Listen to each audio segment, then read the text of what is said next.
Bonjour à tous et bienvenue sur ce petit tutoriel d'été. Nous allons créer une cheville XXL. Donc pour une utilisation extérieure, par exemple, vous voulez installer un Sturban ou faire une prolongation de votre maison avec un garage style charpente, bois et compagnie. Donc vous allez devoir avoir des chevilles costauds. Donc nous allons créer ces chevilles. Ça vous évitera d'acheter des chevilles chimiques quand même assez chères. Voilà.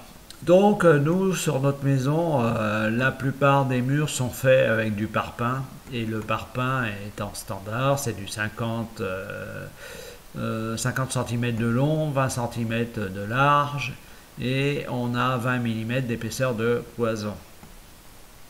Donc ça nous oblige à créer une cheville d'au moins 120 mm pour atteindre la cloison du milieu. Donc nous allons utiliser 150 mm pour être assez large.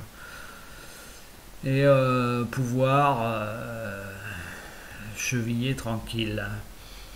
Donc nous, notre cheville sera à utiliser avec une tige filetée. Vous mettrez la rondelle et deux vis pour créer un écrou, pour créer une visserie en serrant les deux écrous entre eux. Ça vous permet d'avoir des longueurs intéressantes au niveau filetage. Donc prenez, c'est extérieur, prenez de la tige filetée inox, hein, c'est pas très cher, écrou inox et rondelle inox. Donc un petit rappel pour le M10, diamètre 10, le par quand on crée un filetage est de 1,5. Alors nous, ça ne nous servira pas aujourd'hui puisque l'atelier le crée tout seul. Mais par contre, le diamètre intérieur du filetage est de 8,160 mm. Nous allons travailler sur une révolution. Donc, ça sera 4,080 mm. On parlera de rayon. Donc, c'est parti. Passons sur notre petite cheville. Alors, moi, je vous montre, puisque c'est déjà réalisé. Ça nous simplifie, hein, ce n'est pas la peine de vous montrer le tracé. Le tracé est assez simple, on va le regarder sur toute sa forme. Vous avez un petit plat et trois bourrelets plastiques. Voilà. Donc l'extérieur du plastique, l'intérieur de notre plastique, ça sera le filet tout simplement de la visserie. Donc 4,080. L'extérieur, ce sera un diamètre 15 mm. Alors vous allez me dire, c'est trop gros. C'est un perçage de 12 mm.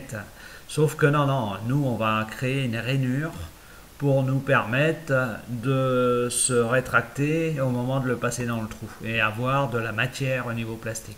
Donc ici, nous sommes sur un diamètre de 15, donc un rayon de 7,5. Donc on regarde, grosso modo, nos bourrelets ici sont à 35 mm.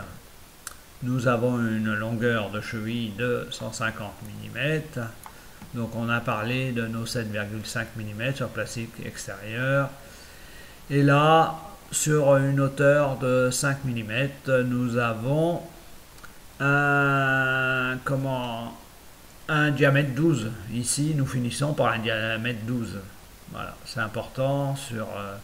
Donc ça nous fera 5 mm plus 2,5 mm. Ici, nous avons 2,5. On va regarder, 2,5, 5 mm. C'est important d'avoir un diamètre 12 ici, qui est le diamètre de notre perçage, hein, pour que la cheville rentre. Ici, elle va rentrer puisqu'on va faire un creux de 2 mm. On va voir ça tout à l'heure. Et n'oubliez pas le rayon 4,08 pour notre diamètre intérieur. Donc, vous sortez. Alors, moi, c'est fait. Vous êtes dans Power Design. Vous sortez et vous allez créer une révolution. Voilà.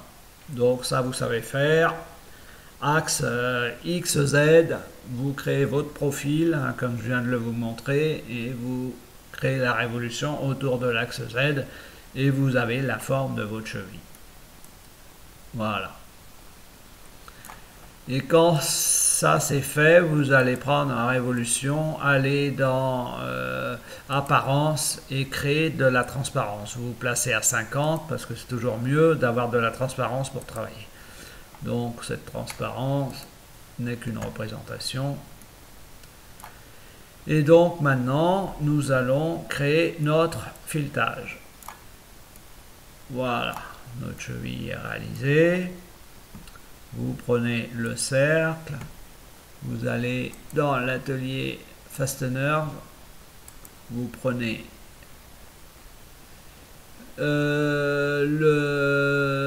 l'élément pour tarauder. Donc cet élément pour tarauder, le voici. On n'oublie pas de passer en dessous le thread, le filetage. On va l'actualiser, voilà. Et nous, c'est pour une hauteur de 100, je vais mettre 160, ça va dépasser. Mais c'est très bien comme ça, 160, j'actualise. Nous avons notre filetage qui passe d'une extrême à l'autre. Vous prenez révolution, vous pressez CTRL, vous prenez le filetage, vous allez dans Part et vous faites une soustraction. Alors là, on a toujours un moment de calcul assez important. Le filetage sur une longueur aussi importante, donc il va mettre un certain temps. Donc voilà, nous allons nous replacer. Alors, sur le front, voilà. Le front est là, nous y sommes. Donc maintenant, nous allons prendre un petit cube. Ce petit cube, nous allons lui donner une longueur de 20 mm, une épaisseur et une petite largeur de 2 mm, et vous inclinez légèrement pour comprendre qu'il n'est pas centré sur l'axe ici. Donc, on va les déplacer. Un déplacement en X de -10 et en Y de -1. Nous sommes centrés. Je valide OK. Nous regardons. Donc, on va se remettre en front. Cette hauteur sera de 150 mm. Donc, nous y sommes. Mais nous allons placer, pour ne pas couper toute la cheville, en Z, une hauteur de 7,5 mm pour arriver sur ce trait. Je valide. Je prends le cut, je prends le cube en pressant CTRL et je vais faire une différence. Donc OK, on a notre petite coupure de 2 mm qui nous permettra, bien qu'on ait pris un diamètre de 15, de pouvoir rentrer dans un trou de 12 mm de diamètre. En fait, il fera 13 parce qu'avec les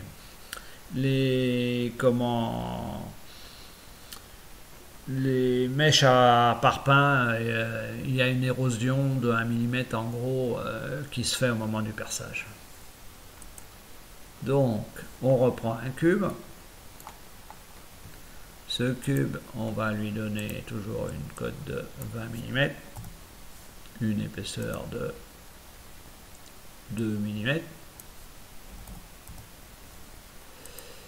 Et on va regarder parce que nous, il faut qu'on le déplace en Z à 90 degrés. Donc, pour l'instant, on regarde 90 degrés, il va se trouver ici. Donc voilà, donc notre déplacement ne sera plus sur les mêmes axes, donc En Y, on va mettre -10. Et en X, on va mettre 1 mm. Voilà. Je valide. Ah, autant mettre nos 7,5 maintenant. En Z. 7,5 mm. Je valide. Et nous allons lui donner une hauteur de 150. Donc nous y sommes. Tout va bien. Tout va bien. Nous allons prendre le cut, presser CTRL, prendre le cube, faire une différence. Voilà, notre cheville est terminée.